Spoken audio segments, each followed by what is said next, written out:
Sanibona, ngaphambi singene kwivideo namuhla, ngithi angithathe lethuba ngibonge i-support nothando nesikhombise lona lingaphezu kokucabanga kwethu.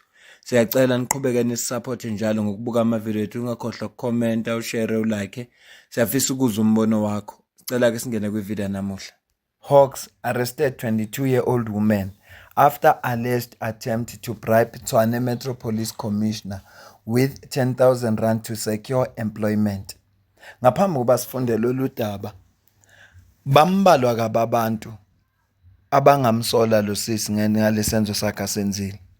Ngoba sonke siyazi ukuthi uma ufuna ukungena kwamasipala kufuneka ukwazi. Uma ungakwazanga ngemali kuzofuneka ukwazi ngomzimba wakho. Kuzofuneka ukuthi lo osuke responsible for ukuqasha ayobhuka akulale ukuze uthole umsebenzi.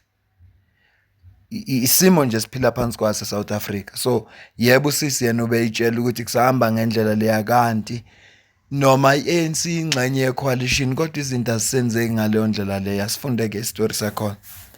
A 22-year-old woman has been arrested for allegedly attempting to bribe a senior official in the Tshwane Metropolitan Police Department. The arrest was carried out by the Pretoria-based Hawks Serious Corruption Investigation Unit on Thursday, 22 January 2026, following an investigation into an alleged bribery attempt. According to the Hawks, the incident dated back to 9 January 2026, when a Tshwane Metro Police Commissioner received an email from the suspect.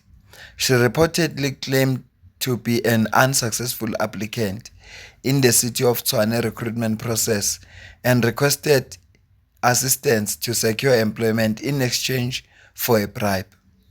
The matter was reported to the Hawks, who launched an investigation. On 22 January 2026, an undercover police operation was conducted at Wonderboom Junction Shopping Center, where the suspect was arrested after allegedly handing over 3,000 rand to complainant as part of the gratification. The suspect is expected to appear before the Pretoria North Magistrate Court on Friday, 23 January 2026. Gauteng Hawks Provincial Head Major General Ibrahim Katwa praised the investigation team and urged public officials to report corruption promptly to law enforcement authorities. Sekuyini kusisi ngoba uthumele i-email kanti kube ubengathumelanga i-email, mhlawumbe ubefonile bakhuluma nje efonini bekuyoba ngcono. Bofika enkantolo nje akhala uthi uyasukela noma akhala uthi vele uyifunile lo le mali ubengeke yena vele amsukele afuna ukumnika imali ngoba lento enzo usisi into eyenzekayo. Baningi abantu abaziyo ukuthi uma ufuna ukungena kwamasipala kufuneka ukwazi. Baye bathi osisi bethu uma bekhuluma bethi hayi umjolo ngoba usungehlule sengiyigcinele nje ukuthi uma ngase kuvela umsebenzi wakamasipala. Basho njalo ngoba impilo esiphila phansi kwayo. Uma sidlula phambili kuthiwa the Durban Metro Police have arrested 8 Ethiopian nationals for illegally running spaza shops in the city and for staying in the country illegally. Ya asazi noma lama metropolis waseThekwini anyakaziswe yilento ezenzeka lapha kakhulukazi eThekwini. Uma kuthinta udaba enjelelo eliqale lapha eEdington. Bonile amamashi kusuka ngonyaka ophelile ahlukahlukeneyo abeholwa iMarch and March neMK Lakho neOperation Tutula ngapha eGoli, kodwa ukombonga ukhombisa ukuthi kunokubambisana nokuzwana ngoba balwa nalento ukuthi kube khona abantu la eSouth Africa abengekho abala kodwa hayi ngokusemthethweni.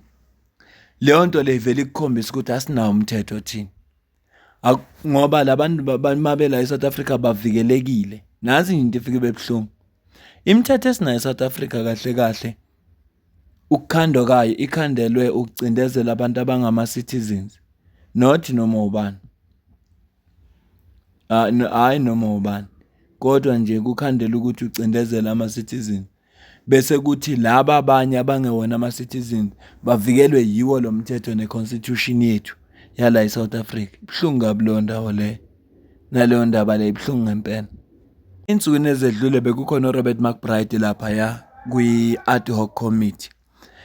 Emveni kokuba kwaba khona iy'nsolo ezashiwo uCedric Kabinde, isikhathi ayeveza ukuthi esesek-IPID balihlanganisa kanjani itulo lokugudlula uGeneral Phahlane kulesikhundla ekuso sokuba u-acting national commissioner, futhi babengafuni ukuthi kuze kuthiwa uba u-national commissioner permanent ngoba wayesa-act. Babelwa nalokho, ngakho umuntu oyehamba phambili lapho ababehlangana emzini wakhe nathi uCedric Kabinde uyena olawula yonke into, uPaul O'Sullivan.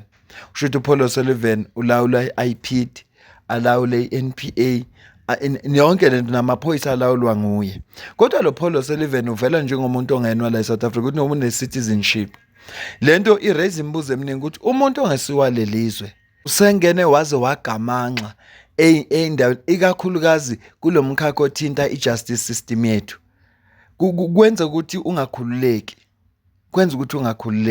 Uyazibuza ukuthi kazi thina abantu balelizwe siphephe kangakanani uma lo muntu esengene waze wagamanxa. Kodwa uzomangala ukuthi akuyena kuphela uRobert McBride umuntu obesupport uPaul O'Sullivan noma umuntu ovumela uPaul O'Sullivan ukuthi enze noma yini le bekayenza. Post oyibonayo yabhala uHerman Mashaba ngomhla ka-2 June 2018. Wayeresponda ipost eyayibhalwe Eyewitness News lapha babe-reporta khona ukuthi babebuza khona ukuthi why is Paul O'Sullivan pursuing criminal charges against uDavid Mabuza. David Mabuza ilo waye u-deputy president walezwe lethu. uHerman Mashaba yena wayesephendula kanje: Paul O'Sullivan is one of my heroes. I have deep respect for him. He has inspired me to do the job I'm currently doing.